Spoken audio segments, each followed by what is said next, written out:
What's on, Chris? All right.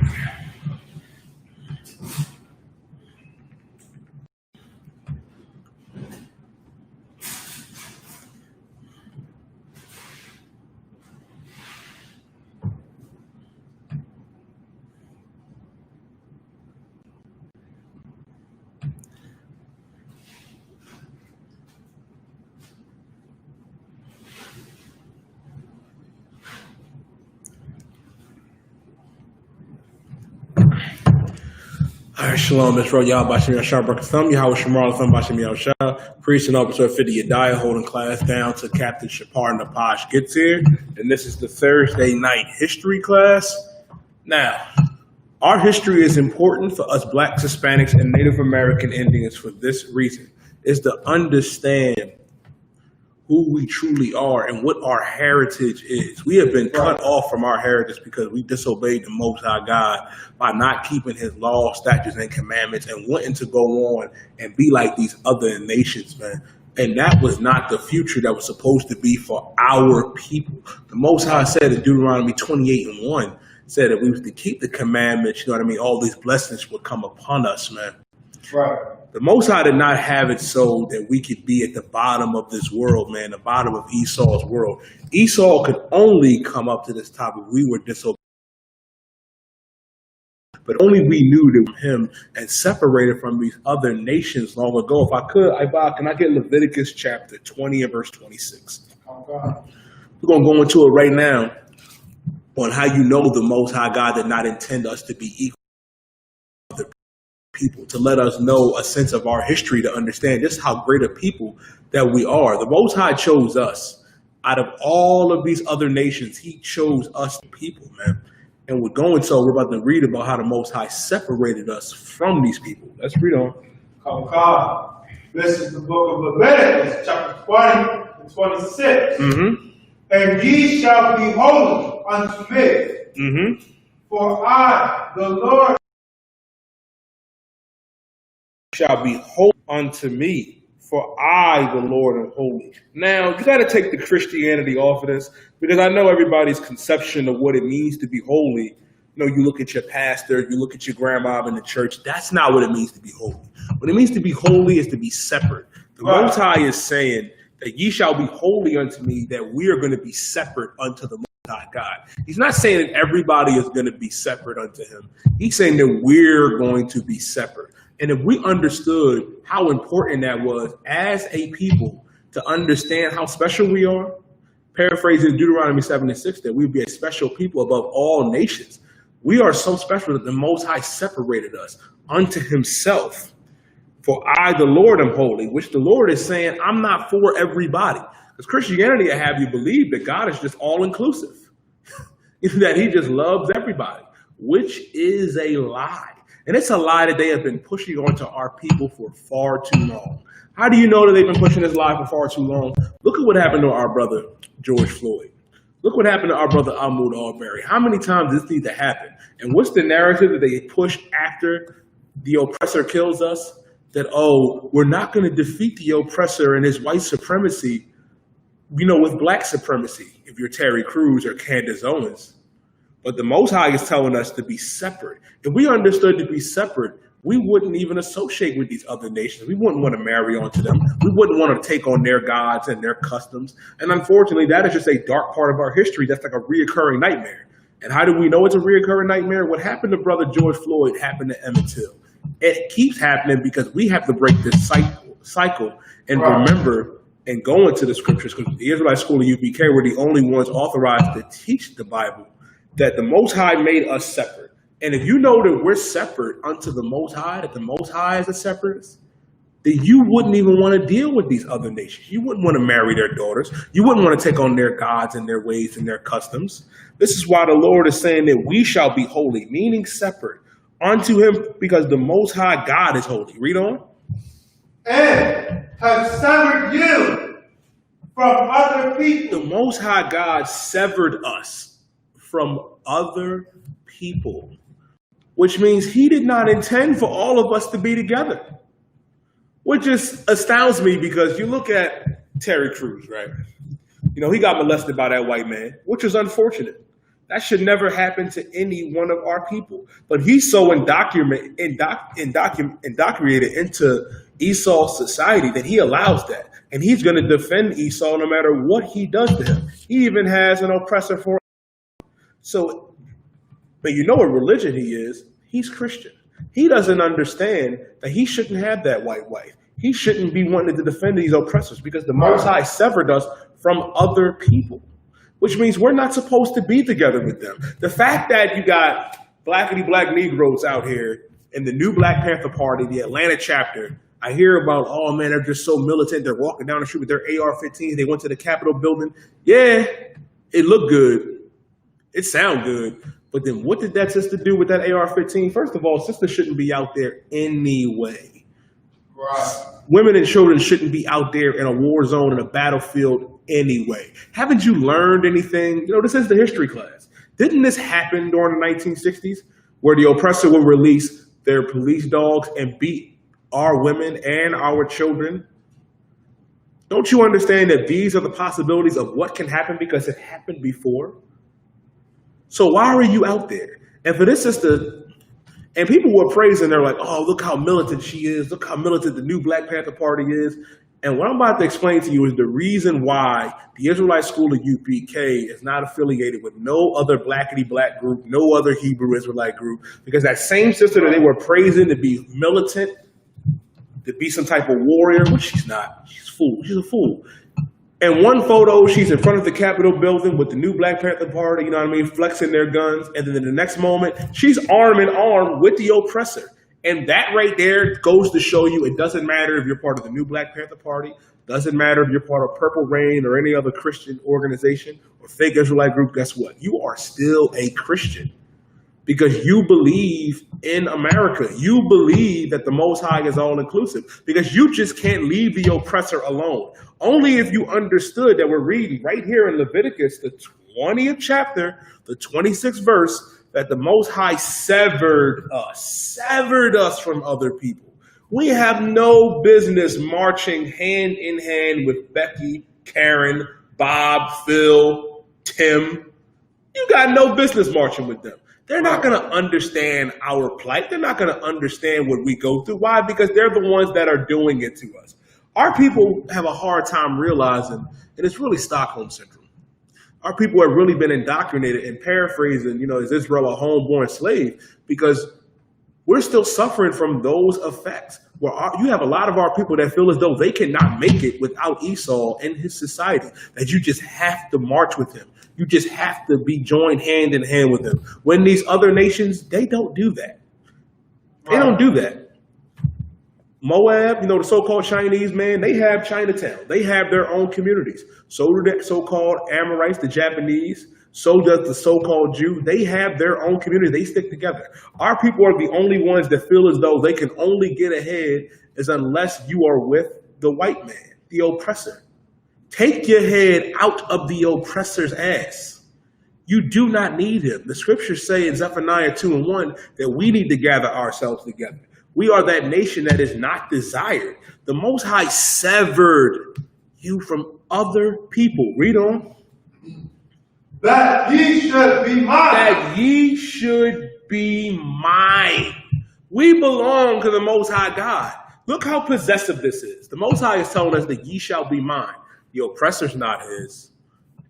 He didn't choose him. Didn't choose the Chinese. Didn't choose the Arabs. He chose us.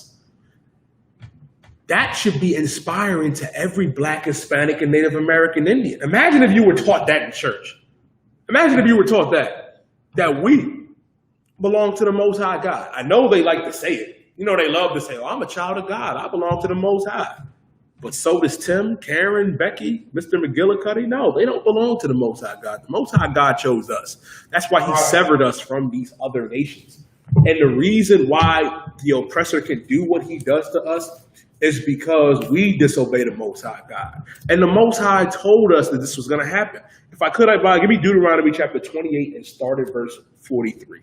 Oh, God. We're going to go into how the oppressor was able to get up over us. You want to know why Brothers like Almud Albury, you can, Mark, you could take a jog in the wrong neighborhood and you could be killed by 3 oppressors. Why you could be standing in front of a store minding your own business and a devil throws you to the ground and puts his knee on you. When we disobey the Most High God, the oppressor gets at a high state. People like Christians love to believe that heaven and hell, when you die, you're just going to go to the big by and by in the sky. And hell, you're going to be down there with some little oppressor with, pantyhose and a red pitchfork. Hell is a condition on earth. Right. Heaven is a condition. The oppressor is in heaven. He has everything. He's set on high. And we're about to go into that. In hell was where us blacks, Hispanics, and Native American Indians. You cannot tell us that the ghetto and the barrios and the reservations that our Native American brothers and sisters are on is not hell.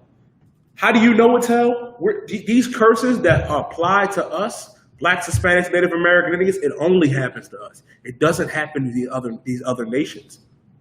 We are at the bottom. We're in hell, and the oppressor was placed on high. And we're about to read into that right now. You got what I asked for? Come on. This is the book of Deuteronomy, chapter 28 and verse 43. Mm-hmm. The stranger that is within thee. The stranger that is within thee. This is talking about the oppressor. The oppressor. The stranger amongst us. Come on. Read on. Shall get above thee very high. Mm-hmm. Will get above thee very high. The oppressor is up very high right now. He is.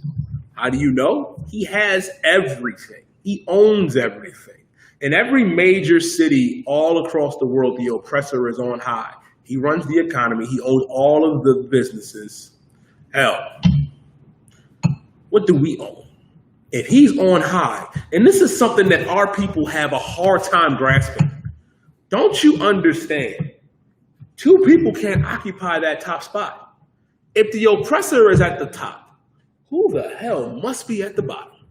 Somebody has to be at the bottom, and we're about to read about that right now. Read on. And thou shalt come down very low. And thou shalt what? Come down very low. Thou shalt come down very low. We came down very low. How do you know we came down very low? It is a shame where our people can still face the oppression that we face, and we still believe that marching and rioting and looting is the solution. It's not the solution.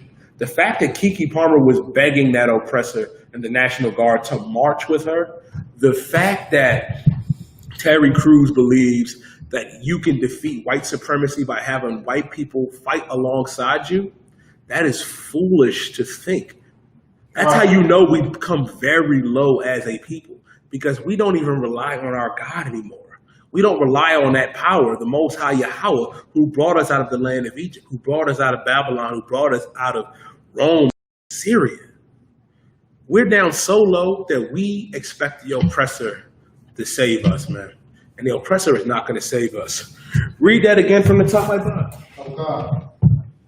This is the book of Deuteronomy, chapter 28, and verse 43.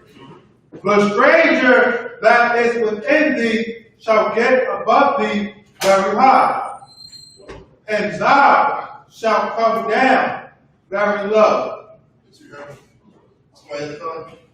Verse 44. He shall lend to thee, and thou shalt not lend to him. He shall be the head, and thou shalt be the tail. The oppressor is now the head, man. We chose to disobey the Most High, and now the oppressor is the head, and we are the tail. When Captain Shapar takes over the class, he's going to go over how we came into our land. But when we came, the gist of it, when the Most High was with us and we were doing what the Most High said under Moses and then under Joshua, guess what? All of the enemies that came up against us, since the Most High God was with us, guess what? We slew them and we took their land. Paraphrasing in Romans, I believe it's 8:31. If the Most High God be with you, who can be against you? The oppressor in these other nations cannot be against us if we serve our God, man. Right. During the time of Joshua, we were on high. You want to know why? Because we served the Most High God. Joshua did everything that the Most High said to do. But right now, our people don't want to do that. Our people serve the creature more than we serve the Most High. That's why you got simple Negroes like Candace Owens out here saying, well, I've never experienced racism. You got Kiki out here believing that marching is still a form of us, trying to get acceptance, and it will be a form of change. Begging the oppressor to march with you. Like that is going to help. Terry Crews being a simp for the oppressor. Talking about you cannot defeat white supremacy with black supremacy. That is the only way that you are going to defeat white supremacy, man. And to tell Terry Crews and Candace Owens and all of the wicked Christians out there, Jesus Christ, Yahweh Shah Mashiach, was a supreme black supremacist. Right. He was a supreme black supremacist. How do we know this? Because when Christ walked the earth in the flesh, he told us blacks, Hispanics, and Native American Indians to come out of the world, man. He told us to come out of Roman society. The same way that we have to come out of America now. Paraphrasing in Revelations 18 and verse 4, where he's saying, come out of her, my people. We need to come out of America. Why? Because America will never love our people. And if you still believe after 400 years plus, because it's been a lot more than that, of all of the marching, all of the rioting, all of the so-called blackity-black Negroes that came before, guess what? They failed. You want to know why? Because you're not putting the Most High God first. You're not. You still believe that this oppressor is going to wake up one day and all of a sudden have mercy. He is incapable of mercy, man. He was a murderer from the beginning and a liar and a father of the lie. The oppressor changed the truth of the Most High God into a lie. He's not going to tell you that the Most High God, Yahweh, is the spirit of a black man. That our King, Jesus Christ, Yahweh Shah Mashiach, was a black man, man. That the Jews are black. That blacks, Hispanics, and Native American Indians are the Israelites that the Bible speaks of. That's a part of history that they like to blot out. They're not going to tell you that. That's why they tell us that our history always begins with what? With slavery. And it wasn't so. That's why when we read in Deuteronomy chapter 20 and verse 26, to understand that form of history, man, that the Most High God severed us. And even in that, that is heavy because he severed us from these other nations, telling us that we are not like these other nations. We are better than them, as Deuteronomy 7 and 6 says, that we are a special people. And even here in Deuteronomy chapter 28 and verse 43, the stranger, which is the oppressor, getting up very high on us is because we disobeyed what the Most High said, man. We decided to do that. But guess what? Esau's kingdom is falling. The oppressor's kingdom is coming to an end. Paraphrasing 2 Ezra chapter 6 and verse 9, man. For Esau is the end of the world. Esau and his kingdom is coming to an end. And they're on top, as we read in Deuteronomy chapter 28, verse 43. They're at the top, but their world is coming to an end. And who do you think is going to rise to the top after them? Jacob, Israel, Yasha, Allah, black man, Hispanic man, Native Indian man and woman. Now is not the time to continue to be in the dark. I know a lot of our people have like to say, oh, I'm woke. You're really not woke. You're still asleep. You're still drinking the Kool-Aid. You still believe in the oppressor's world. The oppressor's world is coming to an end, man. It is coming to an end. That's why it says for Esau is the end of the world and Jacob is the beginning of what comes after. And our kingdom is going to be glorious under the Most High Christ, man. Right. And the oppressor is not going to receive any mercy whatsoever because of what they did to our brothers and sisters, what they did to our people. Paraphrasing in Obadiah, for thy violence against our brother Jacob, man. Our people need to stop overlooking the violence in the nature of the oppressor. He was blessed with the sword, man. He is a keen hunter. He has no intention of being your ally, of being your friend. And he's showing you this right now, even as his kingdom, his world is coming to an end. In the midst of all the rioting and the looting and the protests, who is doing the most damage? Who's the one that is going buck wild out there in the streets, acting like a damn caveman, a damn savage, which he really is, because that's Esau at his core. He's the one that's doing that. That's not us by nature. But he understands his world is coming to an end. We need to wake up and realize, man, that we need to gather ourselves together. As a matter of fact, get that for me, everybody. Give me Zephaniah chapter 2 and verse 1. Okay. Oh, sure. This is the book of Zephaniah, chapter 2 and verse 1. Mm-hmm. Gather yourselves together. Yes, gather together, O nation, not It says, desired. gather together, yea, gather together, O nation not desired. Black man, Hispanic man, Native Indian man, and woman, we are not desired. How you know we're not desired, man? Look at all what's going on right now. In the midst of all this, they would have you believe, man, that the oppressor is your friend. They had turned, the death of our brother into a circus, man. And in the midst, our people have always been dying at the hand of the oppressor, but now they care. Now they care. They do not care about us. How do you know they don't care about us? Our Hispanic brothers and sisters are still at the border in cages. Our Native American brothers and sisters are still being oppressed on the reservations. We are still being gunned down and oppressed here in America and all across the world, man. That's why the Most High is telling us to gather ourselves together, because we are a nation that is not desired. Once we realize that the earth, that the world, and these other nations do not desire us, and we come together, nothing can stop us. Because if the Most High be with us, who can be against us? Right. And the only way to be with the Most High, because I know a lot of our brothers and sisters are asking, how do you do that? The scriptures say in Romans that I bear record of them that have a zeal that want to serve the Most High, but not in knowledge. And you don't have knowledge. You want to learn about the Most High in Christ? You want to learn about your true heritage? Come into the Israelite School of Universal Practical Knowledge, man, under command of General Yohanan since 1969. We are the only truth, the home of the truth. Right. We're the only ones authorized to teach these scriptures, man.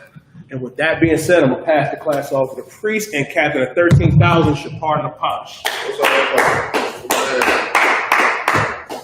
I was listening to a little bit of what the officer was bringing out, and it's really heavy, man. It's real heavy what the officer was saying about our people and all that. What was they saying that you can't fight? Terry Crews said that you can't fight white supremacy with black supremacy. With black supremacy. That's bull crap, man. Right. That's BS. Because if you don't have could you imagine you don't have black supremacy in your mind? In the average mind of the average Negro, if he don't think of his race first, boy, I want to put something on the board, but I don't want to take that. That's a sharp picture somebody drew up on that board, huh? General Muhammad drew that? I knew he had some skills in drawing, boy. General Muhammad back then, he used to draw little things on the board. And I'm like, dang, General, go up there and just draw something. But yeah, that's a sharp picture. But if you look at I was gonna put the word race first. Race first is where the term racist comes from. You take the E off and you combine it, you got racist, right? How in the hell are you gonna walk around and not put your people, your nation, which your race is your nation, the same thing that you come from, first, before the other races? That's ridiculous and backwards if you don't think that way. Only a black person, Latino or Native American think that way, man. They want to include all the other races and not put their people first. The Lord said, when you choose a mate, choose it from, the Lord is racist. Right. It's all in the scriptures, man. Choose a woman from your first, it used to be of your tribe. Well, right. He told the Levites, you got to marry from within your tribe. Now, they ain't talking about the whole earth right there. Didn't he say that to the Levites? He told the Levites that they was a special holy tribe to the Lord. Then he told them amongst our nation, he had rules amongst, if a brother took a sister from another tribe and she, about the inheritance and all that, so that certain tribes don't, overpower other tribes, you know what I mean? Right. Imagine your daughter, you don't have no sons, your daughter gets your inheritance, and then she marries somebody from another tribe, and then that tribe, of course, then they start getting bigger and bigger, and the other tribe dwindles down. You know what I mean? There's rules in the Bible on that. Right. You know what I mean? How in the hell? Then the Lord said that you got a woman. You got family that can marry that woman before she's eligible to marry outside of her tribe. Meaning, what am I trying to say? Okay. Remember Ruth? Remember the book of Ruth? Ruth had to go to, what was the brother's name? I keep forgetting. Go ahead. Boaz. Before Boaz could marry Ruth, she had a nearer kin to her that was eligible to marry her. That brother said, nah, I'm good. But he could have said, yeah, I take her. And that would have been right and Boaz dealt right with that sister, man. That the Lord was pleased behind what Boaz did. People don't understand that. That's a lost thing today. I ain't talking about your brothers and sisters. Of course, you ain't getting married your immediate, you know what I mean? But there's family, closer kin that are supposed to be eligible to marry. Meaning the Lord don't want you just, you know what I mean, out there doing anything, man. You know what I mean? So yeah, being racist is not, people think it's a bad thing. They say you in a racist cult. You in a racist cult. Well, the culture we in is not our culture. Right? That's what cult comes from. Cult is short for culture. Right. And this is not the culture of blacks, Hispanics, and Native Americans. This is this system we under. This society we in. Not our culture. So what? I got to go back and learn my culture. Because you learning your culture, you believe in the things of the Bible, and you actually walking in the scriptures, they say you're a cult. When in fact, you are truly doing the things of the Lord. I mean, that was kind of heavy what we brought out, what we was bringing out. I was listening to a little bit back there. So yeah, you should choose your race first. Right. White people choose their race first. Don't you think they got this country and ruling over top of all these nations by saying we not racist?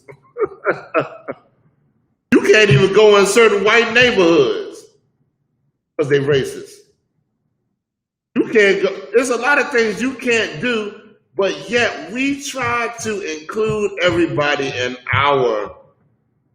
what we do. That's ass backwards. Right. That don't make no goddamn sense, man. That's the thinking. That's an Americanized version of what they believe the scriptures is trying to say. It ain't got nothing to do with you joining all races and all that. As a matter of fact, the Lord, give me Leviticus 20 and 26 real quick. We got any questions on that? No questions so far. Sir. No questions so far. You got any questions? Just type the questions in. Lord allow, we'll get to them. Of course, you know, we still in Joshua. We got some Joshua's a heavy book, man.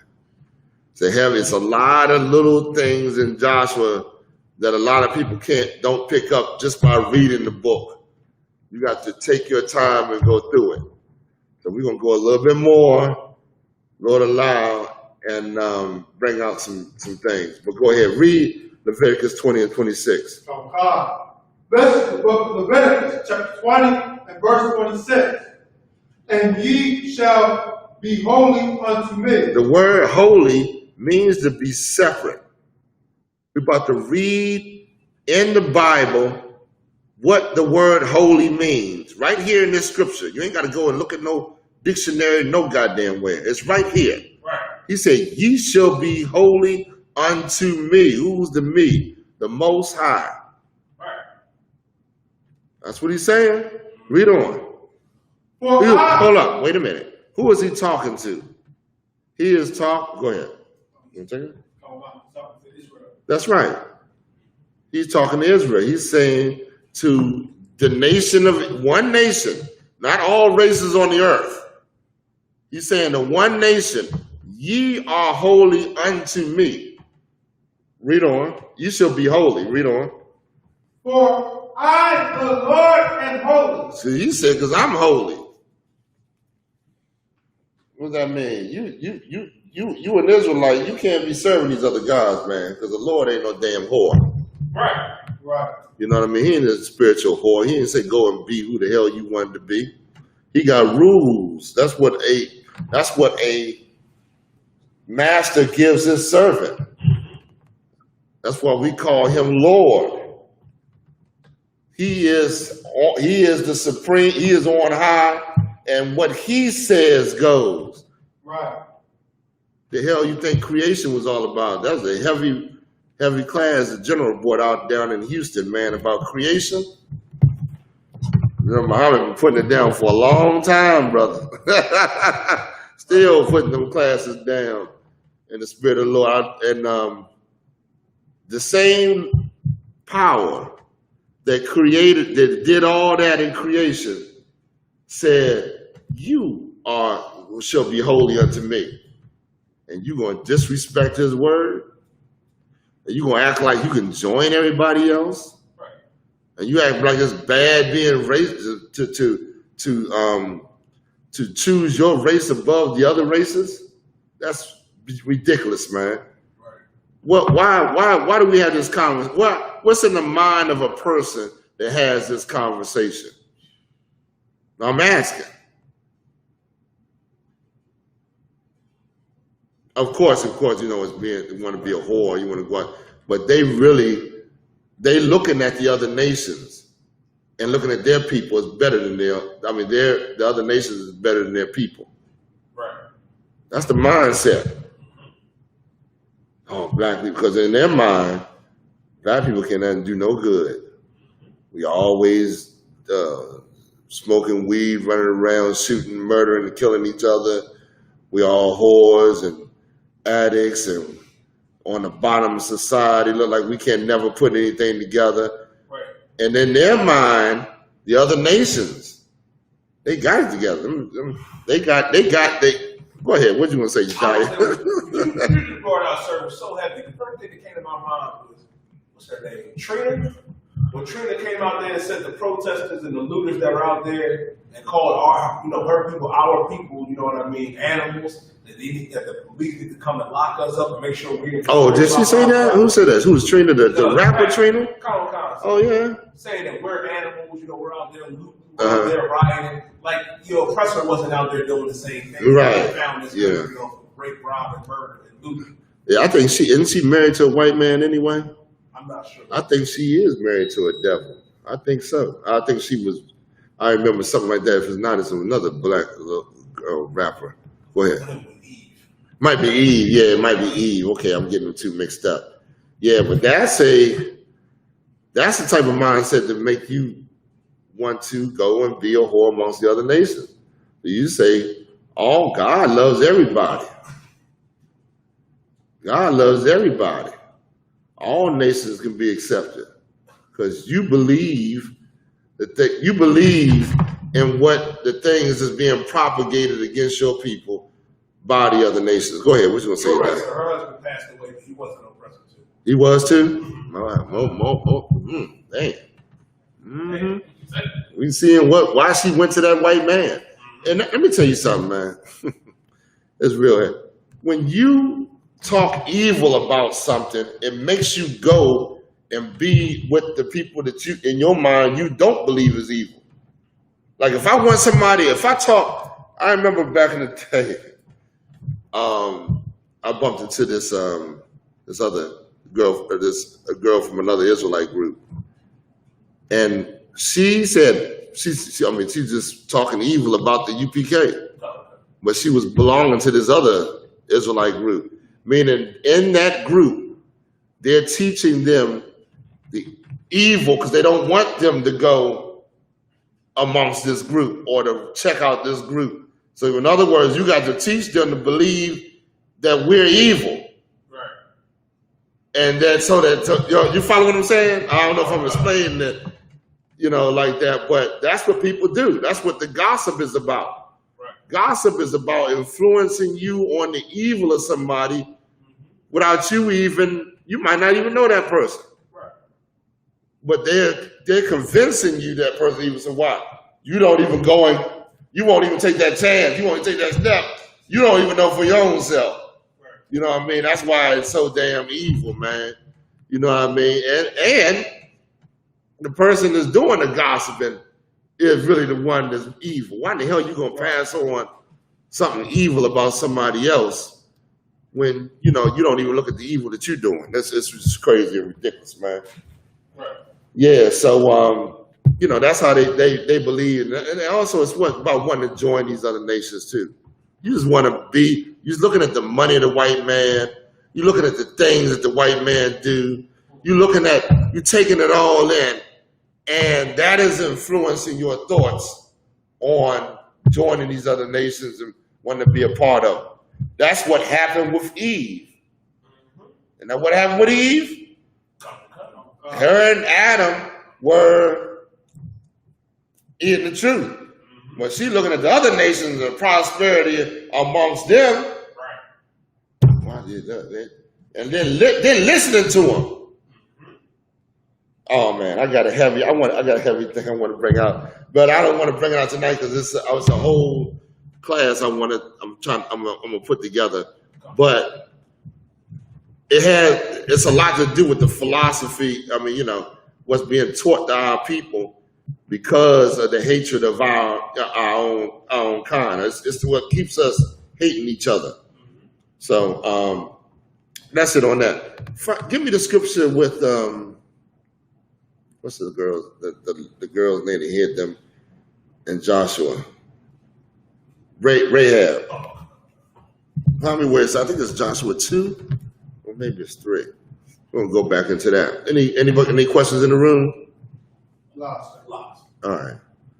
Let me see if I can find Rahab real quick. This is a very, very wicked and a time that we in. It's wicked, and if you don't have the truth, you can be swept away by all these different philosophies, man. Right. You can be carried away, and then you're gonna be, it's gonna hurt you in the end. These philosophies, different mindsets that's in this earth, man, is meant to hurt you. Right. You know what I mean? Go ahead. Where we at? Joshua, the second chapter. I'm sorry, verse 1, sir. Okay. Now, last week, we went over where the spies, Joshua, I think we stopped at the spies. That Joshua, okay, that's where we stopped. But let's do a little recap. What's going on? Nobody know what's going on. Y'all ain't reading Joshua. Y'all know I'm gonna come to class and hit y'all with a few questions and see if y'all on in tune with what we talking about. Go ahead, Yediah. This is study. This is homework. Focus your mind on what we doing right here. Because I'm gonna ask questions until we get through this thing. So go ahead. This is after, this is before this. This is when Manasseh, or half of Manasseh, and Gad and Reuben, they left their women behind, and the men decided, was back to square to Joshua and said they were going to come and help their brothers in the conquest of the rest of the land. That's another important thing to bring out. They conquered that land, right? With the 3 tribes was on. Did all the men of war go and help Joshua? That would be foolish if you conquer a land and you take all the warriors out of the place that you conquered and go and conquer another place, wouldn't it? Hold on. Yeah. No, it didn't. When you go back, it's like a certain amount of the men of war stayed back to protect what they gained possession of. You'd have to go into the numbers of go back into the book of Numbers and look at all the warriors and the different tribes, and you can see how many went with Joshua and how many stayed back with the land, with the men. I mean, with the what they had just taken. All right, so all right, let's go on.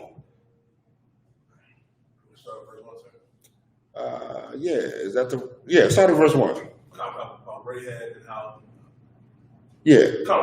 This is the book of Joshua, chapter 2, and verse 1. And Joshua, the son of Nun, sent out of Shittim 2 men to spy secretly, saying, "Go view the land, even Jericho." And they went and came into the harlot's house named Rahab, and lodged there. Verse 2. And it was told the king of Jericho, saying, "Behold, there came men in hither tonight of the children of Israel to search out the country." Verse 3. And the king of Jericho sent unto Rahab, saying, "Bring forth the men that are come to thee." Hold on. So now, break down what's going on. What's going on right now? What we just read? Joshua went to spy out the land, and Joshua Joshua sent spies to spy out the land, and they're lodging in Rahab's house. Okay, so they're lodging in Rahab's house, and what else happened? Well, further down. No, what's happening right now? Well, what did we just read?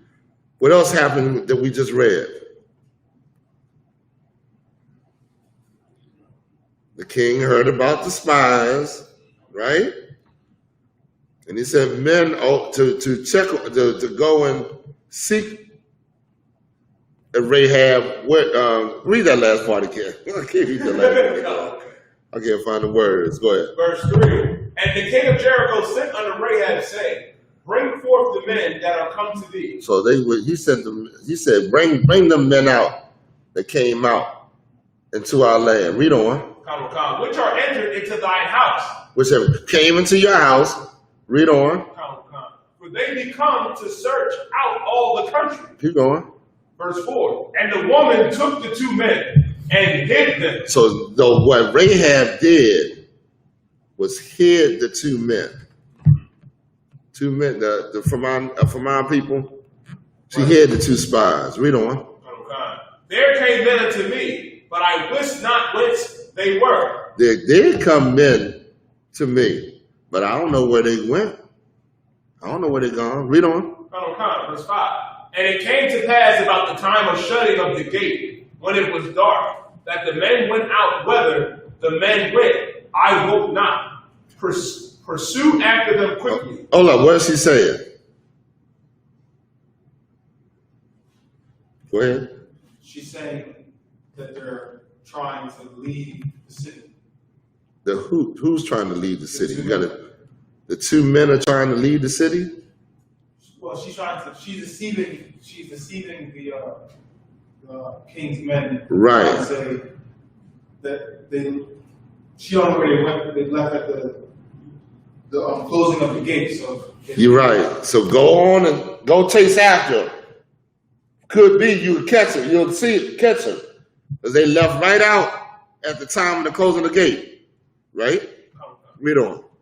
Verse 6.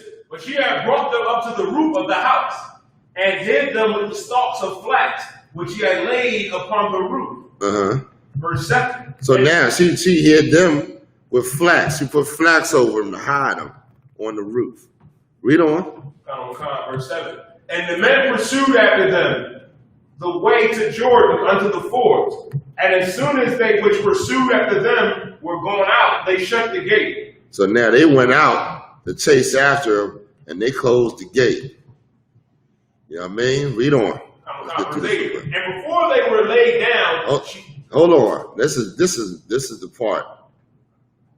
You know, I wrestled with this for a minute, but of course Rahab is a heathen. But what she says here, man, it's something we definitely need to understand and take heed. Read what she said.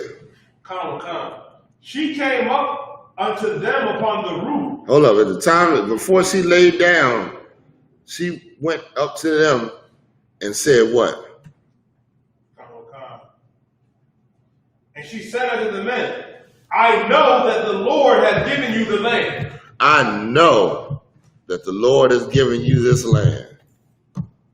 I know it. Read on. And that your terror is fallen upon us. And that your terror has fallen upon us. I mean, we are terrified. We shuddering over here because we hear about all the things that's happening. And I know that this land the Lord is given to you. It's yours. Read on. But what? What is Joshua doing? Joshua spying out to take the land. Right. You know what I mean? It's your land. Mm-hmm. It's already given to you. Right. But you got to go and get it. Right. Read on. You got to show some faith. Right. Right. You know what I mean? You got to believe in the Lord giving it. Why do you think the Lord said, okay, I'm giving you the land? So automatically the people just want to just leave off the land. And it don't work like that. Read on. And then all the inhabitants of the land faint because of you. And all the inhabitants of the land are weak because of you. We hearing everything going on. And we said, we over here terrified. Right. We know that this is you coming to get this land. Right. Everybody talking about it. Everybody hearing. You know what I mean? Read on. Is there more? Read on. Verse 10. For we have heard how the Lord dried up the water of the Red Sea for you. The Red Sea. Y'all know about that. Mm-hmm. Right. Crushed another man's army. The Egyptians. You know what I mean? And now we done formed the force and we finna go take our land, man. You know what I mean? Very important, very key to our existence and the things the Lord laying down and going to lay down to us, you know what I mean, about how we supposed to deal with the land, with each other. When you read about all that, not to cut the corners of the land with your brother. What we just had the first fruits and all that. You know what I mean? That comes from your land. Those are laws given to you and how to operate in the land that the Lord gives you. Read on. When ye came out of Egypt, and when ye did unto the two kings of the Amorites that were on the other side of Jordan. And what they did was the kings of the Amorites. That when Reuben, Gad, and Manasseh got theirs, you know what I mean?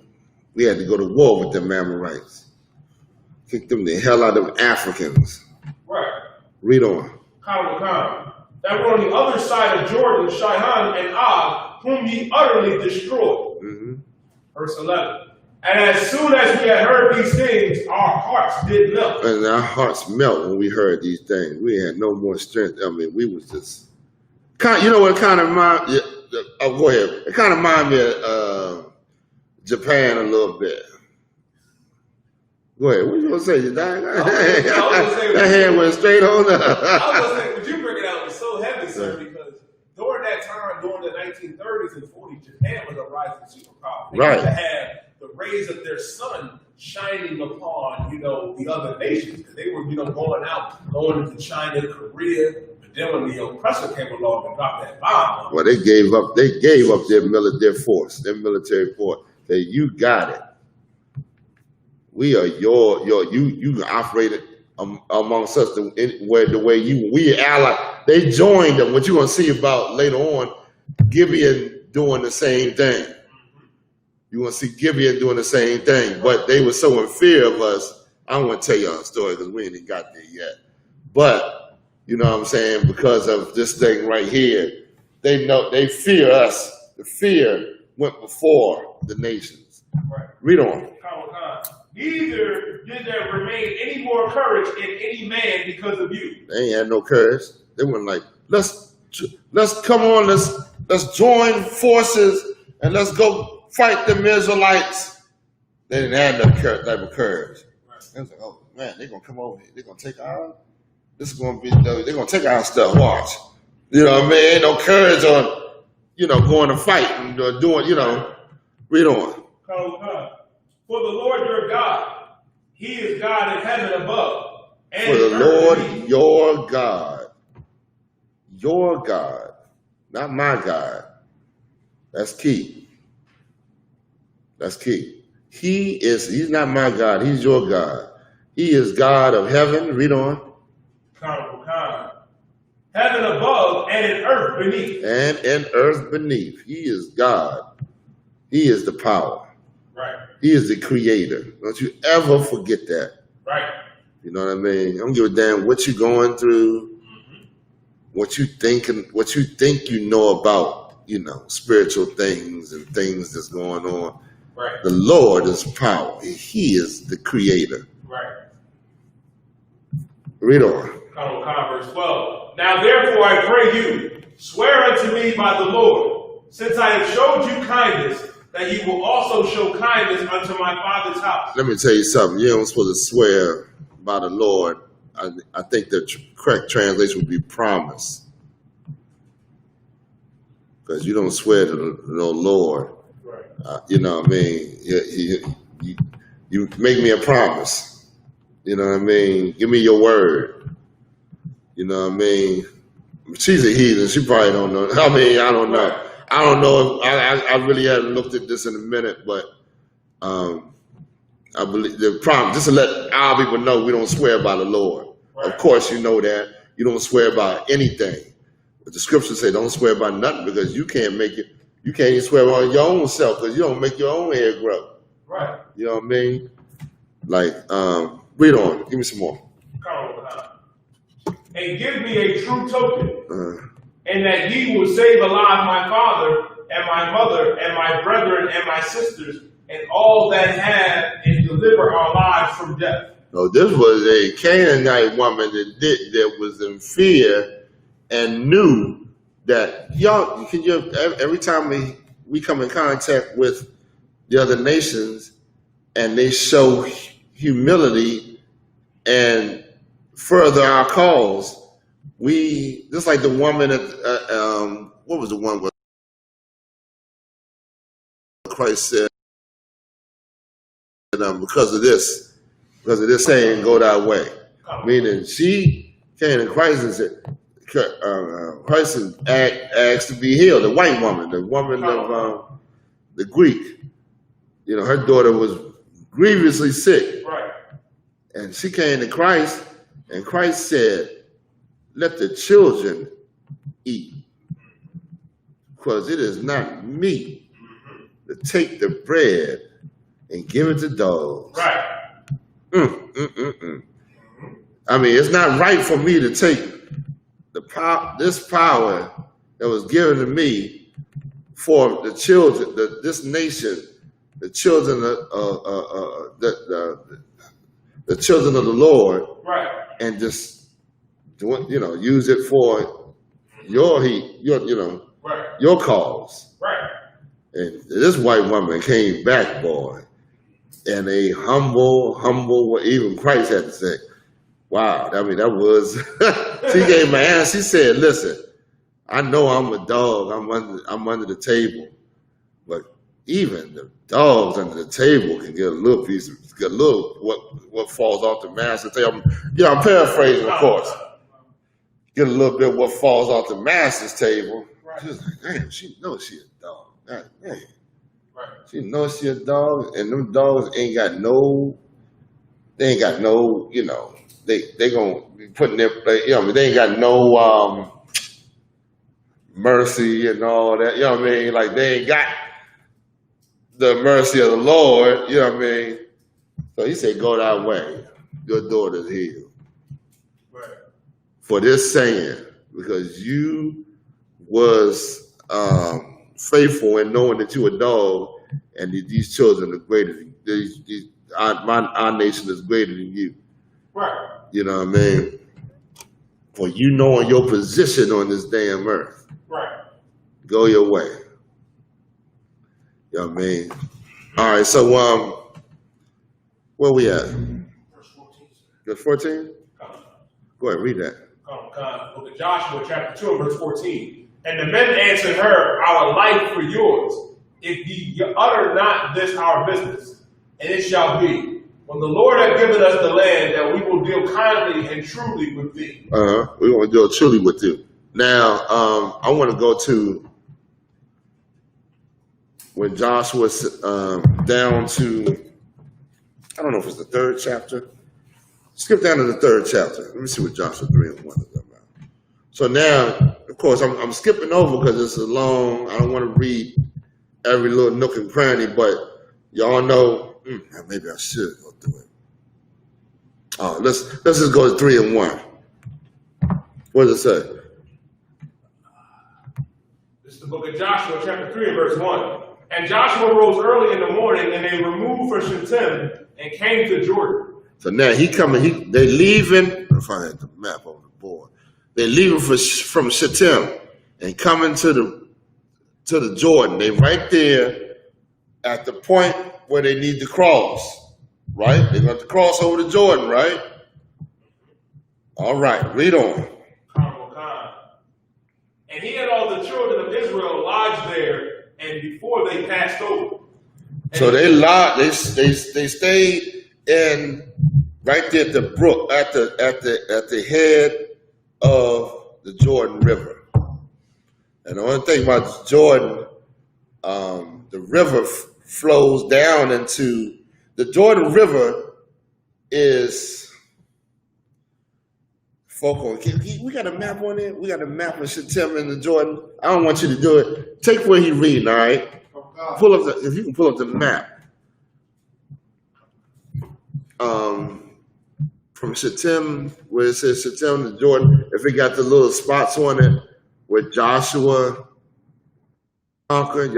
So a lot of times in the back of the Bible they have maps and stuff like that. Or you can get a what's the name? This is very interesting and key for us to understand the geographical site of where he's talking about, so you can understand. You know what I mean? Read on. Okay. This is the book of Joshua, chapter 3, and verse 2. And it came to pass after 3 days. After 3 days, read on. That the officers went through the host. Verse 3. And they commanded the people, saying, when ye see the ark of the covenant of the Lord your God, and the priests, the Levites bearing it, then ye shall remove from your place and go after it. Verse 4. Okay. Yet. Hold on 1 second. So now what's going on? The officers are going through the people, letting them know in the different tribes, when you see this thing when you see this thing happening, when you see the priests bearing the ark going, and then you see us starting to, follow you, then that's when you start to come and join and follow behind. Right. You understand? Read on. Okay. Hold up. So you see, like, here's Jericho, here's Shittim, here's the Jordan. They can't see it on. Last time I watched the class, they wasn't able to see it. Is there no way you can put it on there's no way you can put it on the camera. I know, because Thumb and Young know how to do it. Oh, so Mariah got to be on the thumbnail, sir? No, not on the thumbnail. Like, he's going to make it big so that you can just see it in the camera. But that's all right. Don't worry about it. So now the Jordan and we had to cross over in order to get to Jericho, which is, which is on the other side. The Jordan runs into the Dead Sea, the Dead Sea. Of course, down into the sea. So just wanted to let y'all know where we was at. This is probably a big one. I'll find it later on. But read on. Verse 4. Yet there shall be a space between you and it, about 2,000 cubits by measure. 2,000 cubits, and that's about, I think it's 300 feet between you and the ark.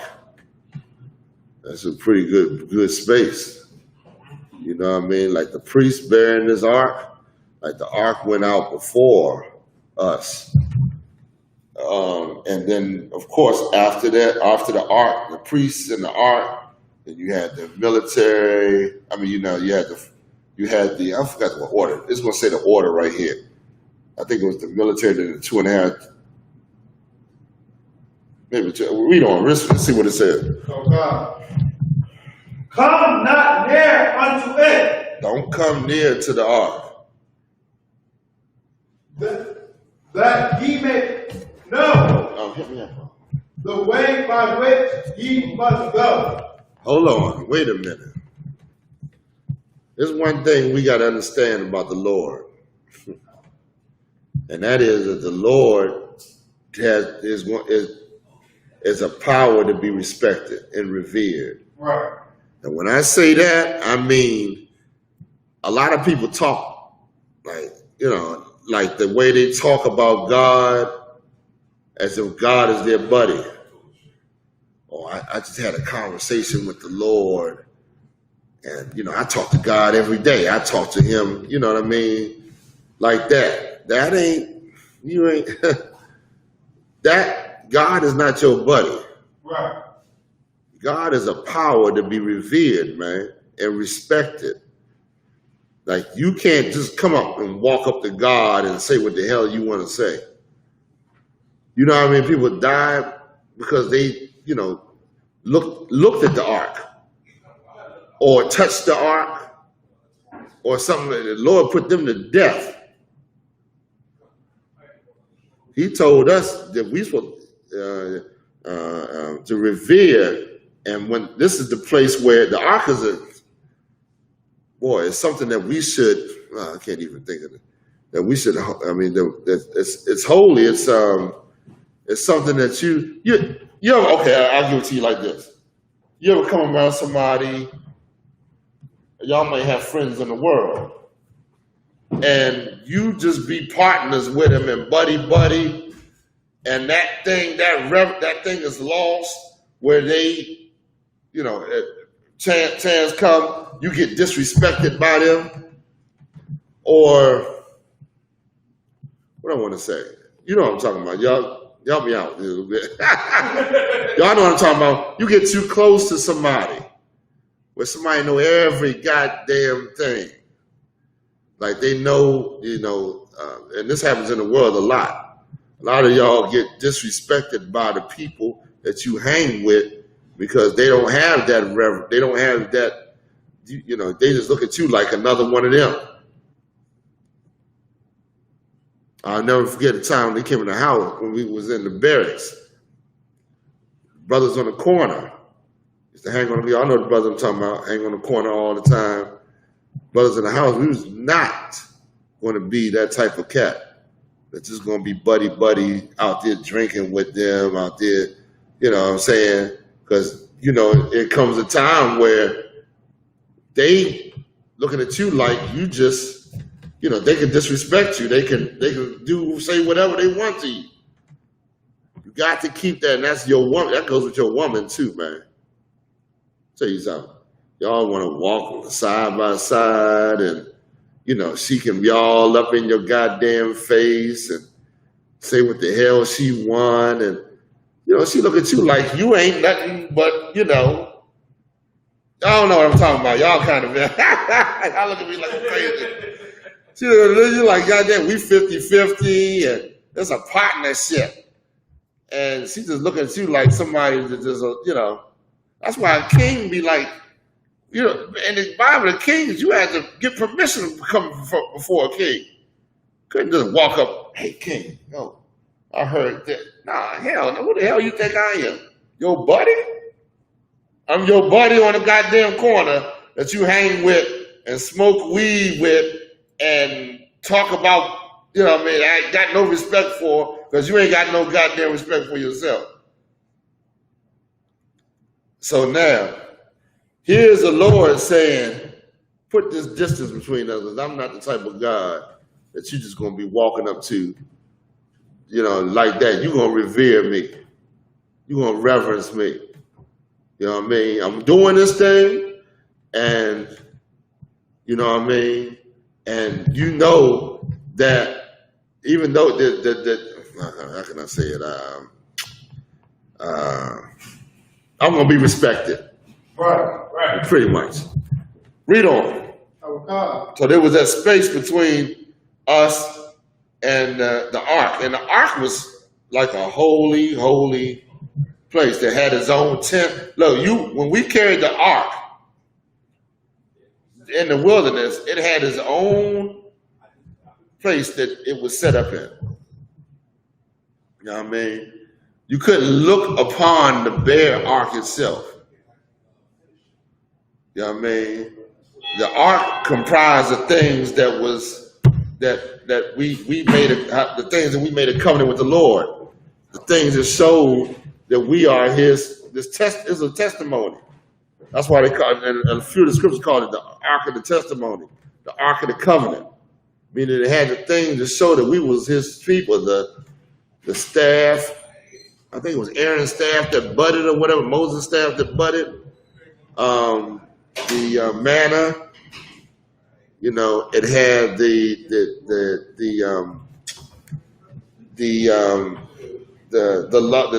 commandments. You know what I mean? It was like the things that we had that showed that we was the people of God. You know what I mean? Right. Read on. Okay. For ye have not passed this way heretofore. Verse 5. Verse 5. And Joshua said unto the people, sanctify yourselves. Sanctify yourself. Cleanse yourselves. Make yourself holy. Read on. For tomorrow the Lord will do wonders among you. Well, tomorrow the Lord going to do wonders before you. The Lord will do something, boy, right before your eyes. It was heavy. Read on. Verse 6. Now remember, these people did not see what was done with Moses. This is a whole different generation, Salaki. Remember when the Lord parted the Red Sea? They didn't see it. They didn't see it. You know what I mean? So he's saying, make sure you cleanse yourselves, because the Lord about to do something before you tomorrow. Read on. He's going to do a miracle before you. Oh God. Verse 6. And Joshua spake unto the priests, saying, take up the ark of the covenant, and pass over before the people. And so Joshua told the priests, take up the ark, pass before the people. Read on. And they took up the ark of the covenant and went before the people. Hey, it died. Put this head downstairs. Go ahead. Verse 7. And the Lord said unto Joshua, this day will I begin to magnify thee in the sight of all Israel. Hold on. The Lord said, I'm going to magnify you in the sight of all Israel this day. Read. That they may know that as I was with Moses, so I will be with thee. So that they will know that I'm with you. I'm going to magnify you. I'm going to make it known that I'm with you just like I was with Moses. This day. Lord, if I do something heavy, tell them where you at. This is the book of Joshua, chapter 3, verse 8. Joshua 3 and 8. Read. And thou shalt command the priests that bear the ark of the covenant, saying, when ye are come to the brink of the water of Jordan, ye shall stand still in Jordan. Verse 9. And Joshua said unto the children of Israel, come hither, and hear the words of the Lord your God. Oh, look, come here. Now, this is just the children of Israel again. And the Lord is saying, your God. Come in here, listen to the words. This is Joshua saying this. Read. Verse 10.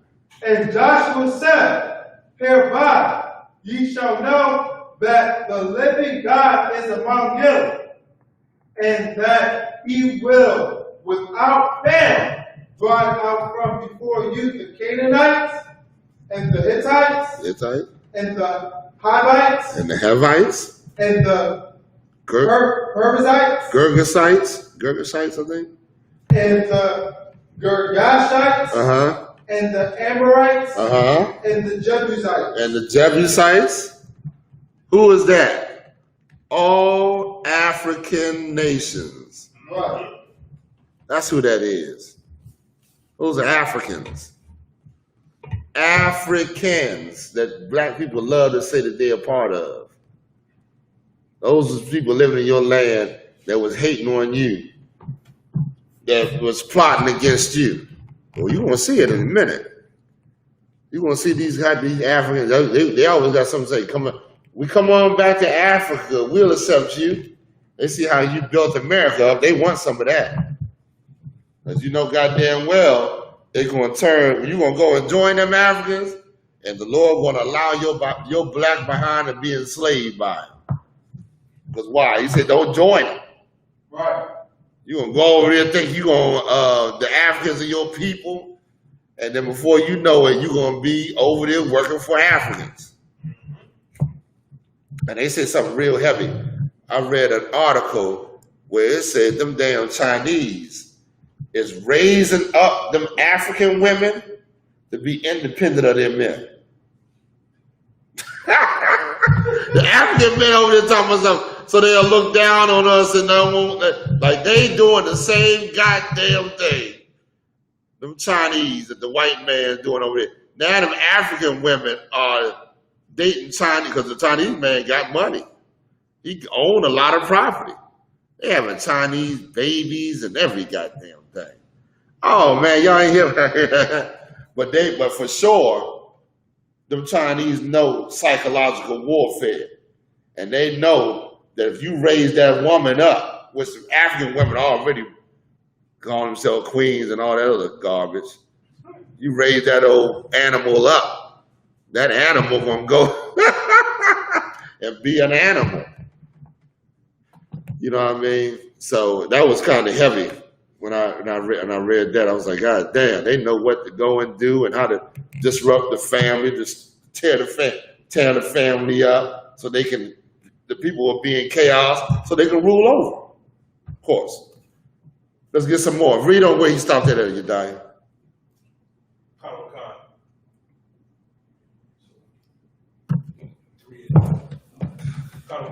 Joshua chapter 3 and verse 11.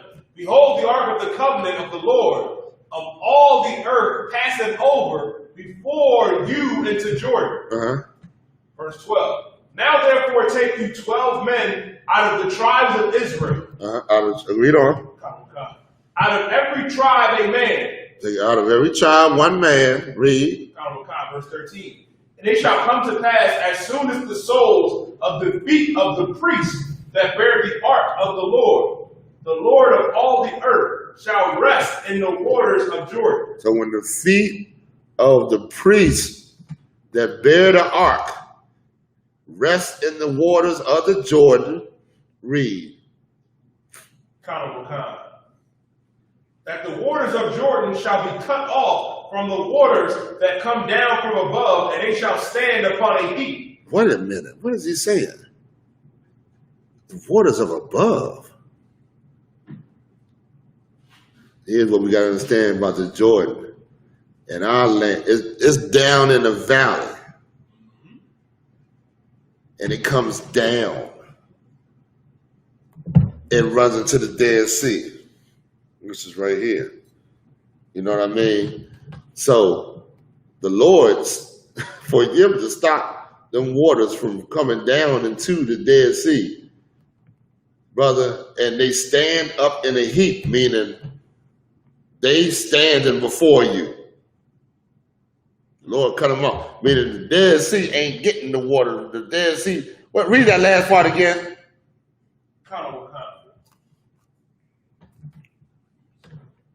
And they shall stand upon a heap. Read on. And it came to pass, when the people removed from their tents to pass over Jordan, and the priests buried the ark of the covenant before the people. And as they that bear the ark were come unto Jordan, that the feet of the priests that bear the ark were dipped in the brim of the water. They went into the water. They went into the water. Read. For Jordan overfloweth all his banks all the time of harvest. At the time of harvest, the banks of the Jordan overflow. So it's plenteous. You know what I mean? And that was key places where there's water. There's a lot of life. Life comes to get the water. But when you got a lot of what do you call that? Ships come and dock. I mean, people. Yeah, I mean, people live around those areas because it's plenteous. It's plenteous. It's more fruitful. You know what I mean? You had a lot of trade during the areas where people would come in ships and stuff like that, bring their goods. Y'all know the animals come around. Y'all know that the waters. You know, we built gut. What do you call them things? Soup nets. Gutter, I mean, what do you call it? I can't remember the name for it. Around to have the water filtrated to wherever it was where we a system to have the water, to carry that water to where we needed it to go. You know what I mean? That's heavy, it's real heavy. Read on. Verse 16. That the waters which came down from above stood and rose up upon a heap very far from the city of Adam, that is beside Zartan. And those that came down toward the sea of the plain, even the sea salt failed and were cut off. Even the sea, meaning the Dead Sea, they didn't get the waters that was going down into it was cut off. Meaning that water stood, and we went across into Jericho. By I mean, with that happening, that was an event, brother, that showed that the Lord was with. Remember, the Lord said, "I'm going to show," just like I was with Moses. Right. What happened with Moses? He split the Red Sea. Happened with Joshua. He split the dang Jordan. You know what I mean? He showed that, wow, man, the Lord is with you. All right, read on. Let's get where we at. Now you gotta figure the priests holding the ark. Well, they holding that ark. The people walking through. I mean, they had that. The Lord had to be with them to hold that ark. Well, everybody went through that day. You know what I mean? You think about it. You hold that ark, and everybody passing on through. You know what I mean? But it's a different time. The Spirit of the Lord was with our people to do things that we would not normally do. Right. You know what I mean? Read on. We got anything else? Read on. I wanted to go into the Jericho. I'm going to have to hit the Jericho. That's Jericho. I mean, not Jericho. I wanted to go to Jerusalem when we conquered. But we got to go to Jericho first, because that Jericho boy was a hell of a goddamn defeat. And it was the Lord. Of course, the Lord is the one doing all this. He gets all the glory. Right. What he's using and showing and magnifying Joshua, but he's doing it. Just like he gets all the glory for all the stuff that he done to show us that we are his people and the things he did for us. And we look at these events, man, we should really look at them and say, damn, that's why they so hard pressed on keeping us separated. That's why they pushing. What was that you were saying earlier about all? We shouldn't be raped. What was you saying earlier about we shouldn't be racism is not the key to defeating white supremacy or whatever the hell we were saying earlier. I can't remember. I was Go ahead. going over how, talking about how Terry Crews is saying that Crews. you're not going to be able to beat white supremacy with black supremacy. Right. Like we never, like that mindset is going to keep you a slave, because white supremacy comes from white people believing that their race is superior. It's better than you. That's what white people stick together. Even when it look like they ain't sticking together, it's because they stick together. I'm going to leave it at that. You know what I mean? Read on. Oh, yeah. Go ahead. Yeah, a lot of white, I was gonna say, you got a lot of white people. I saw a white woman holding a Black Lives Matter sign up, coming over here. She's sticking with white people, even though she's saying Black Lives Matter, even though she's holding up that sign. For one, the whole goddamn Black Lives Matter movement comes from white people. For two, she getting you to join her, inclusion and on what you're supposed to be fighting for, what is exclusively for your race. I mean, they ain't murdering no white people. Why are you? They murdering black people. This is a black thing. It should be only black people out there together. Right. Black people, our people out there fighting this cause. You got down there, you got the Latin. Pull up the on my. You go on my Facebook page. There's the video of the so-called Mexicans marching about the the border, them having them holding them at the border. I want you to pull that up for me. Like we when we decide, like the Lord told the three tribes to go fight with their brothers, then we'll start to see the Lord gonna be in this thing, man. When we realize we are one nation. Do you see what I'm talking about? Oh, gosh, I know what it is. You see it? Okay. Yeah, if you could. This is, I want to play this one. This cigar, and you know what I mean, is in a hell of a goddamn, in a place right now, man.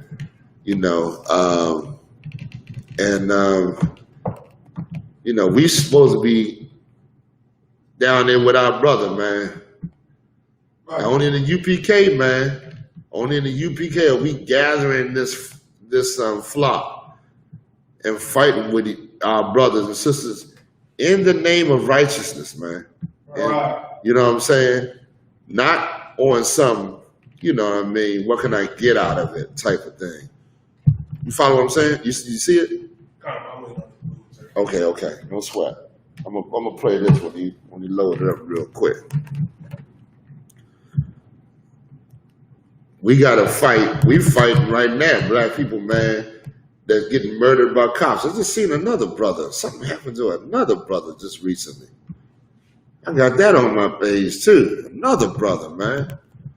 Like it's ridiculous. This white man cannot stop. It's not about him. It's about you. That's what it's about. Go ahead. Yeah, play that real quick. We got the volume on.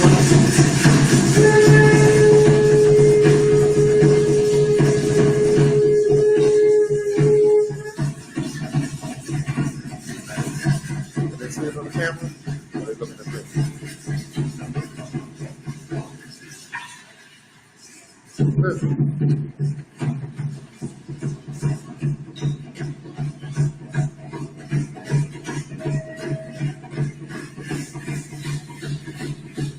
Abolish ICE. No racism. Isn't that what they say?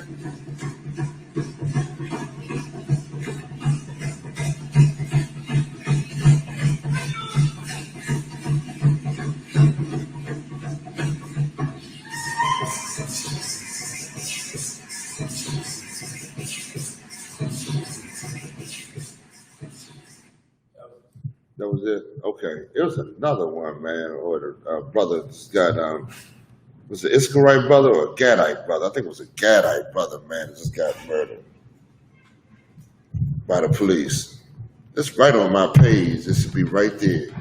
But I mean, it's a lot of things going. I mean, it's a lot going on against these tribes, and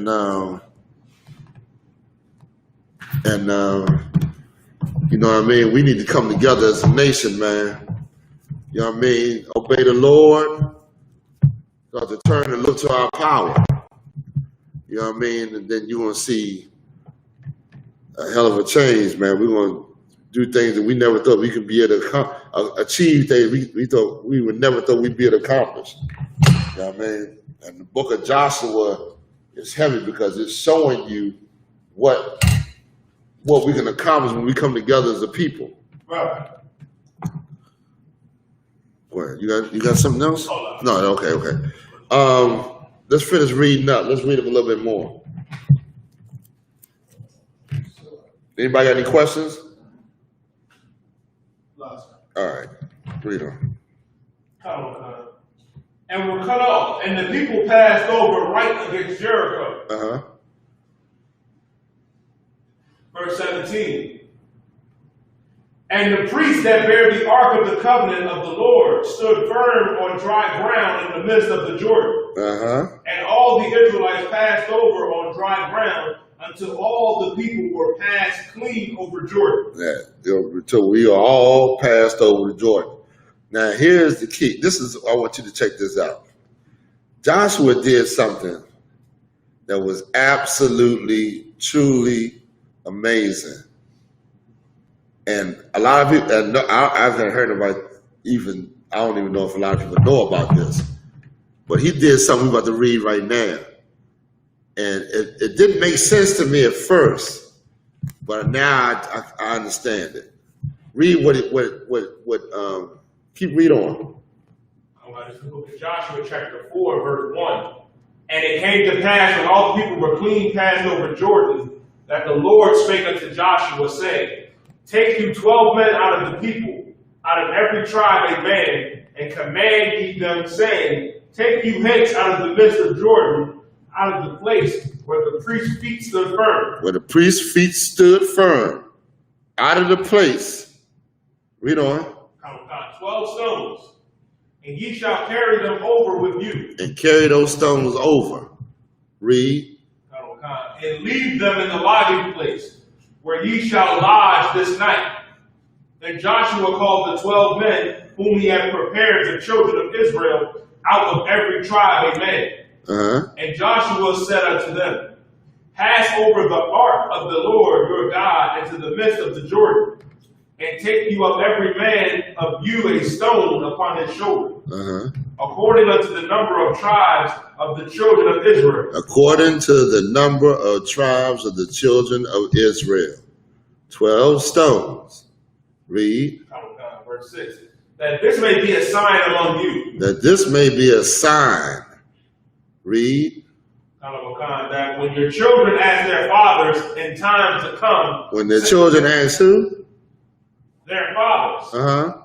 In time to come, saying, What mean ye by these stones? What does these stones mean, Dad? You get your education by you teaching your damn children. Right. Not by somebody else teaching your goddamn children. So you can teach them the truth. Right.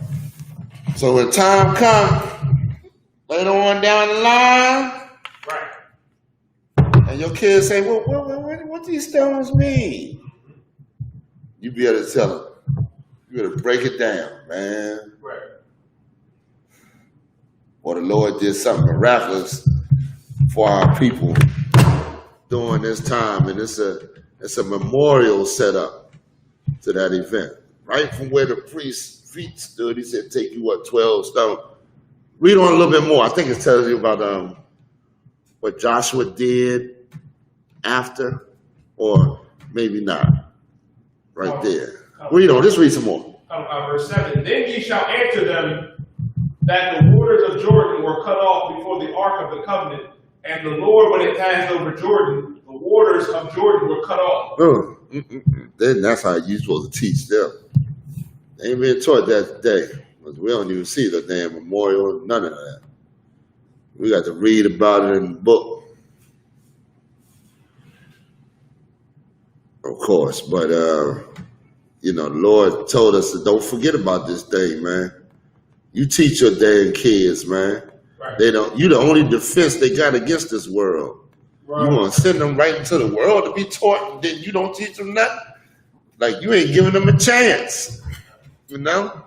Read on. And these stones shall be for a memorial unto the children of Israel forever. Now, your man should be teaching his woman and his children. Right. Now, the man is the priest of the house, man. That's what he said. Your father. You know what I mean? He gonna lay it down to you.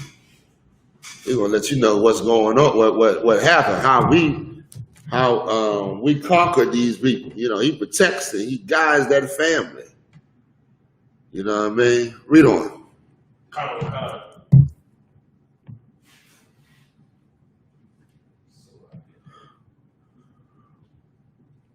Verse 8, and the children of Israel did as so Joshua commanded, and took up 12 stones out of the midst of Jordan, as the Lord spake unto Joshua, according to the number of the tribes of the children of Israel. Go ahead. And carried them over with them unto the place where they lodged, and they laid them down there.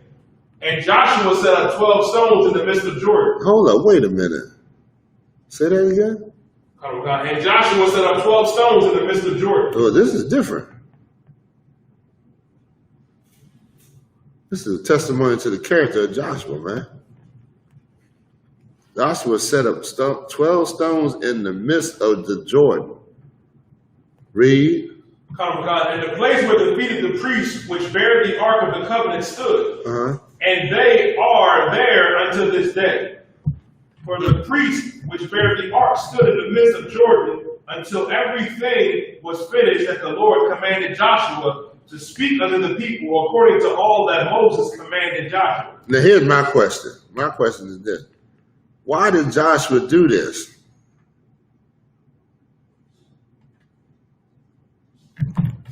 Now, reading it right, he set up 12 stones in the middle of the Jordan where the priest's feet stood. What should you know about? Okay. You know that the Jordan the water's going to return and wash over the stones, right? So nobody's going to be able to see this memorial, right? Did you read it? Did you hear it? I just read it. Read it again. Until everything was finished that the Lord commanded Joshua to speak unto the children, to speak unto the people according to all that Moses commanded Joshua. And the people hasted and passed over. And it came to pass when all the people were clean passed over, that the ark of the covenant passed over, and the priests, and the presence of the people, and the children of Reuben, and the children of Gad, and half the tribe of Manasseh, passed over armed before the children of Israel, as armed before the children. Keep going. As Moses spake unto them. Verse 13, about 40,000 prepared for war passed over the Lord unto battle to the plains of Jericho. Yeah, about 40,000. See, as you say, you know what I mean? So they you know what I mean? You definitely pass over. The waters return. Joshua did that as a memorial, man, before the Lord. That was a memorial before the Lord, meaning that those waters, you weren't going to see the memorial that he set up. Remember, we took the stones back to where we lodged. Right. But this memorial he set up was in the midst of the Jordan. You know what I mean? And you weren't going to see it, but the Lord, you know what I mean? So that was heavy. That's a testimony to his character.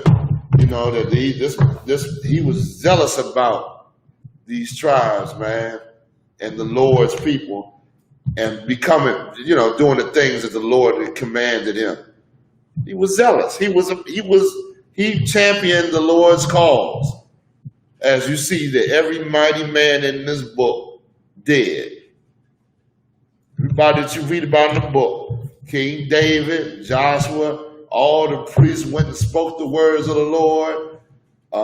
Christ, our King, Yahweh Shai. You know what I mean?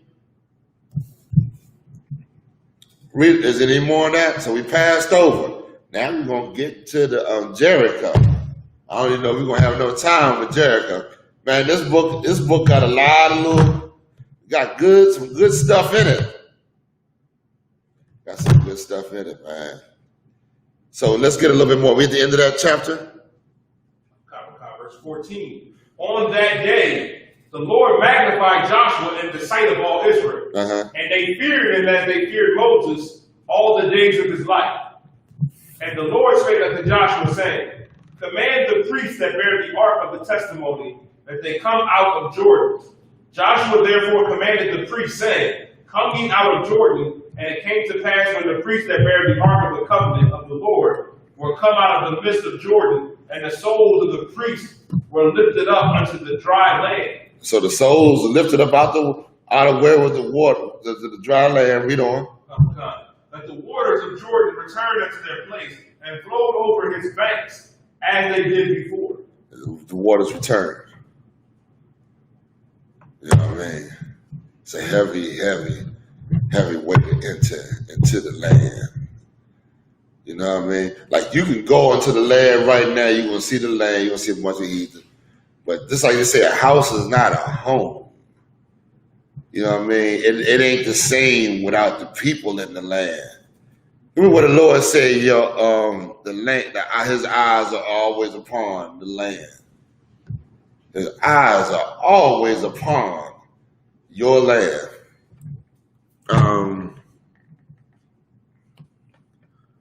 You know what I'm talking about?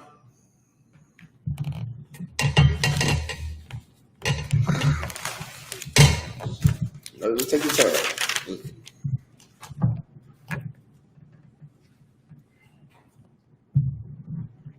Even where Solomon prayed that if whoever prayed towards this to the east. I don't know if y'all find that. Meaning you supposed to, on your mind, supposed to be focused on your land and getting that land back. The Lord, the will of the Lord said his eyes are always upon this land. I'm always watching, and that's my land. That's what I love. Your eyes supposed to be doing the will of the Lord. When you pray, it said face the east. You pray towards your land. Why does the Lord want you to do that? So your mind can be on your land. Didn't it say that? Getting your land back. Being in the land. You can be focused on the thing that the Lord focused on. Did you find it? Didiah?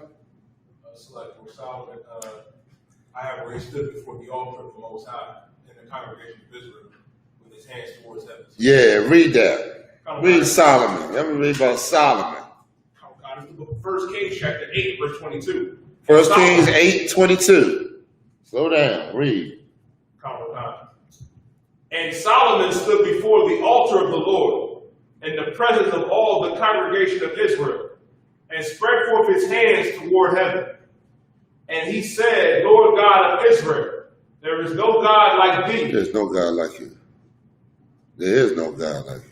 Read on. God in heaven above, or on earth beneath, who keepest the covenant and mercy with thy servants that walk before thee with all their heart.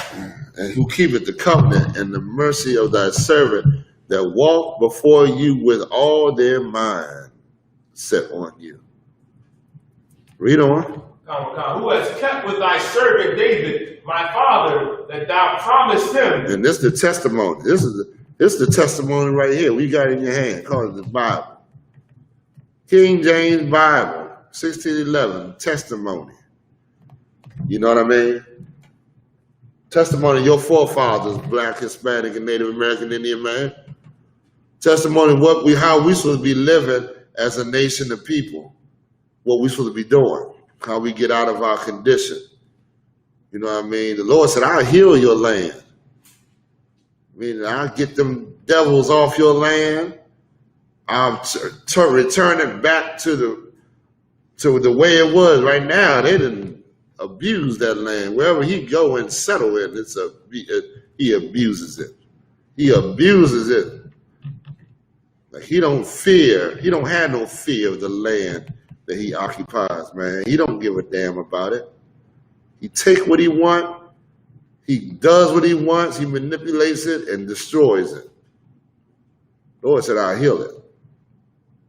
Read on. We don't need that. Verse 24. Who has kept with thy servant David my father, that thou promised him, that spaketh also with thy mouth, and also fulfilled it with thy hand, as it is this day. You know, David fought hard for Israel, boy. We read about another brother that fought for this nation. King David. I know about that, right? Read on. Verse 25. Therefore now, Lord God of Israel, keep with thy servant David my father, that thou promised him, saying that there shall not fail thee as a man in my sight to sit on the throne of Israel, so that thy children take heed to their way, that they walk before me. Where's the one where he said he prayed in the Lord, if you face the east to this land, that you hear their prayer? There's another one I want you to find where it says that the Lord says his eyes are upon the land. I gotta look for these scriptures, y'all know mine. Let me see. His eyes are always on this land. Okay, which one is that? The eyes on the land? I want you to find the one where Solomon prayed. Hold on. Solomon prayed. Oh, read that. Okay. This is the book of Deuteronomy, chapter 11 and verse 12.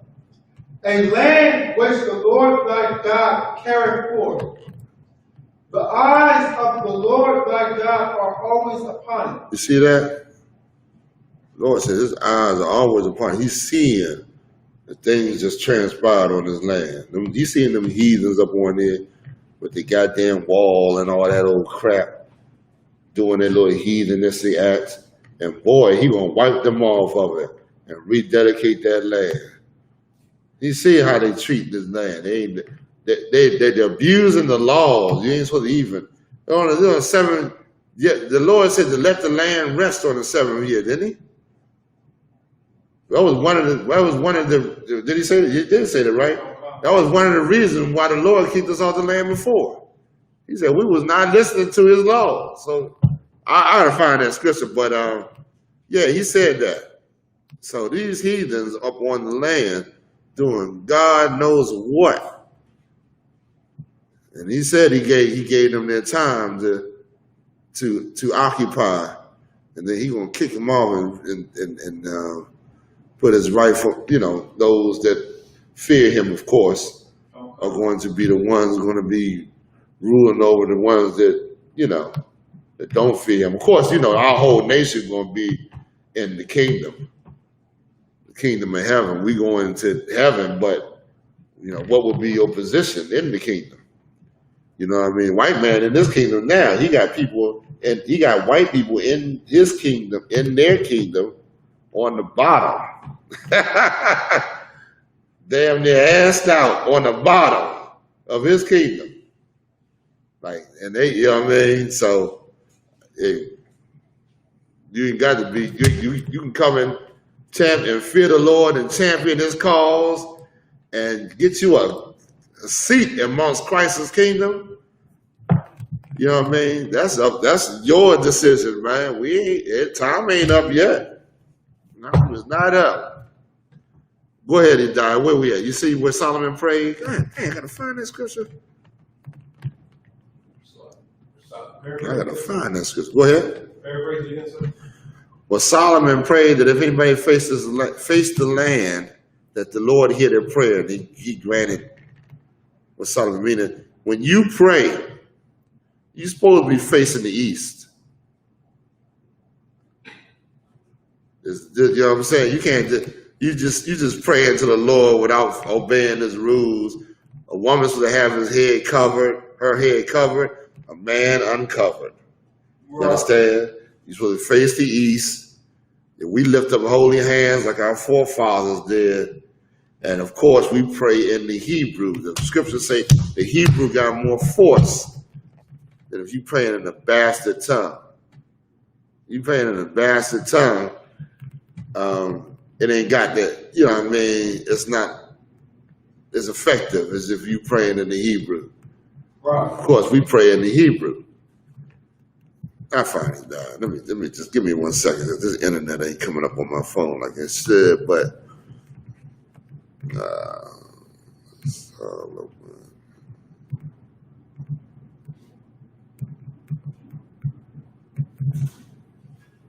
give me 1 second, y'all. Just bear with me.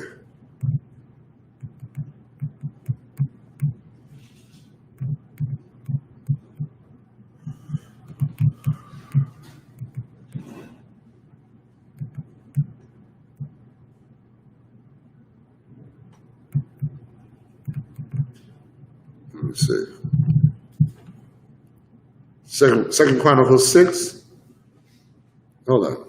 Is that it?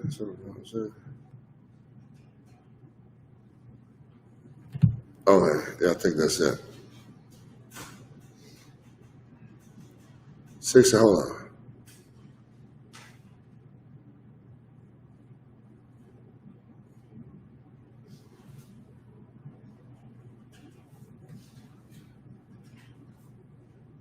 Oh, yeah, you was right on it, but I think it was,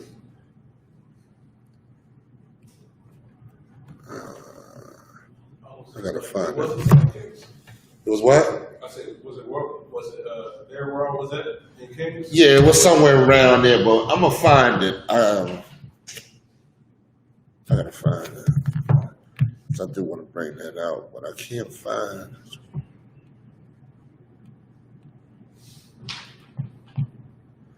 Try 24.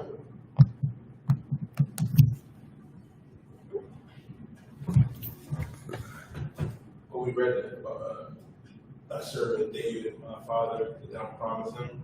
Try 26. Read 26. First Kings chapter 8, verse 26. No, Second Chronicles. Oh, Second Chronicles.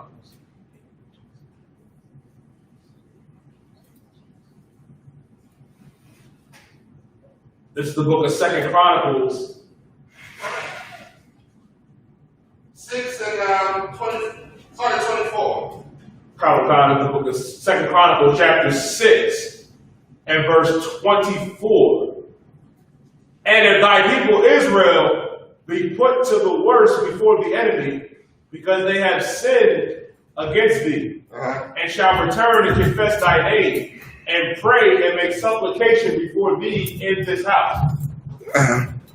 Then hear thou from the heavens and forgive the sin of thy people Israel, and bring them again into the land which thou gavest to them and to their fathers. Right. Verse 26.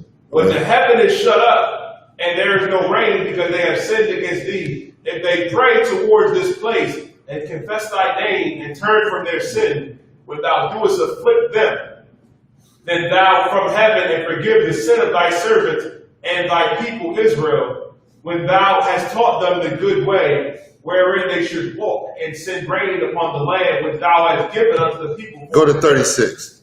Go to 36, Salah. Of course, you know, Solomon is real sincere in what he's saying before the Lord, because he know his people. You know, goddamn well that we're gonna go off and do something, but he's praying in a session saying, if they do turn around, Lord, have mercy and forgive them for, you know, hear their prayer. Go ahead, read on. Oh God, verse 36. if they sin against thee, for there is no man which sinneth not, and thou be angry with them and deliver them over before their enemies. And you be angry and deliver them for their enemies, which is what happened. Read on. And they carry them away captive unto a land far or near. And they carry them away captive to a land far and near. Read on. If they bethink themselves in the land. If they bethink. I love that word. That's my scripture right there. I couldn't remember that bethink. You mean rethink about what the hell who you are. What has happened to you. If you bethink about what these things we're hearing about the Lord, and our enemies have carried us away far, if they bethink, I like that word, boy. The Lord is a master at using them words, and you know what I mean? Read on. Oh God. Whether they are carried captive and turn and pray unto thee in the land of their captivity. And return and pray unto thee in the land of their captivity? Is that what it said? Read. Saying, we have sinned. We have sinned. Go ahead. We have done amiss. We have gone amiss. We went astray.